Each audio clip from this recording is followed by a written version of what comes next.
जगदीप धनखड यांनी उपराष्ट्रपती पदाचा राजीनामा दिल्यानं दिल्लीत राजकीय घडामोडींना वेग आलाय। देशाच्या दुसऱ्या सर्वोच्च संवैधानिक पदासाठी नव्या चेहऱ्याचा शोध सुरू आहे। यात अनेक नावांचा समावेश आहे, मात्र यात कुणाचं नाव आघाडीवर आहे आणि बिहारच्या निवडणुकीच्या पार्श्वभूमीवर कुणाला संधी मिळणार याची चर्चा रंगली आहे। तर बिहारच्या एका नेत्यानं भाजप अध्यक्ष जे.पी. नड्डा यांची भेट घेतल्यानं या शर्यतीला वेगळं वळण लागलंय।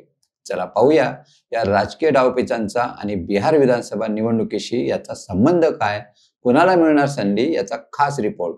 नमस्कार, मी राजेश सावंत आणि तुम्ही पाहताय प्रहार न्यूज लाईन। जगदीप धनखड यांनी 22 जुलै 2025 रोजी उपराष्ट्रपती पदाचा राजीनामा दिला। त्यानंतर देशात नव्या उपराष्ट्रपतीच्या निवडीसाठी जोरदार हालचाली सुरू झाल्या आहेत। या शर्यतीत बिहारचे जेडीयूचे नेते आणि केंद्रीय कृषी राज्यमंत्री रामनाथ ठाकूर यांचं नाव आघाडीवर आहे। त्यांनी भाजपचे राष्ट्रीय अध्यक्ष जे.पी. नड्डा यांची भेट घेतल्याने राजकीय वर्तुळात खळबळ उडाली। या बैठकीत केंद्रीय अर्थमंत्री निर्मला सीतारामन आणि इतर वरिष्ठ नेते उपस्थित होते अशी चर्चा आहे। रामनाथ ठाकूर हे बिहारचे माजी मुख्यमंत्री आणि भारतरत्न कर्पूरी ठाकूर यांचे पुत्र आहेत। त्यांची पंतप्रधान नरेंद्र मोदी तसंच मुख्यमंत्री नितीश कुमार यांच्याशी जवळीक असल्यामुळे त्यांचं नाव उपराष्ट्रपती पदासाठी संभाव्य उमेदवार म्हणून पुढे येत आहे। रामनाथ ठाकूर यांचं नाव उपराष्ट्रपती पदासाठी येणं हे बिहारच्या आगामी निवडणुकीच्या दृष्टिकोनातून महत्त्वाचं मानलं जाते। बिहारमध्ये ऑक्टोबर-नोव्हेंबर 2025 मध्ये होणाऱ्या विधानसभा निवडणुकीपूर्वी उपराष्ट्रपती पदासाठी बिहारच्या नेत्याला संधी देणं हा एनडीएचा मास्टर स्ट्रोक मानला जातोय। रामनाथ ठाकूर यांच्या उमेदवारीमुळे नाई समुदायासह अन्य मागासवर्गीयांचा पाठिंबा मिळवण्याची शक्यता आहे।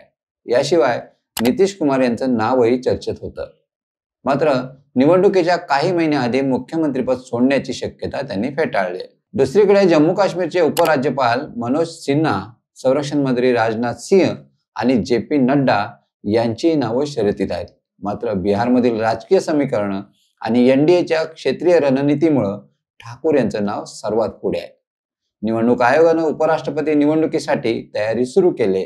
सप्टेंबर 2025 पर्यंत ही प्रक्रिया पूर्ण होण्याची शक्यता आहे। उपराष्ट्रपती पदाची निवडणूक ही एनडीए आणि इंडिया आघाडी यांच्यातील राजकीय ताकदीची कसोटी आहे। लोकसभा आणि राज्यसभेतील 782 सदस्यांपैकी विजयासाठी 394 मतांची गरज आहे। एनडीएला सध्या लोकसभेत 293 आणि राज्यसभेत 129 खासदारांचा पाठिंबा आहे, त्यामुळे त्यांचा विजय जवळपास निश्चित मानला जातो। रामनाथ ठाकूर यांचे वडील कर्पूरी ठाकूर यांनी बिहारसाठी खूप काही केलंय। जर रामनाथ ठाकूर यांना उपराष्ट्रपतीपद मिळालं तर बिहारच्या जनतेसाठी अभिमानाची बाब असेल, अशा प्रतिक्रिया बिहारमधून उमटतायत।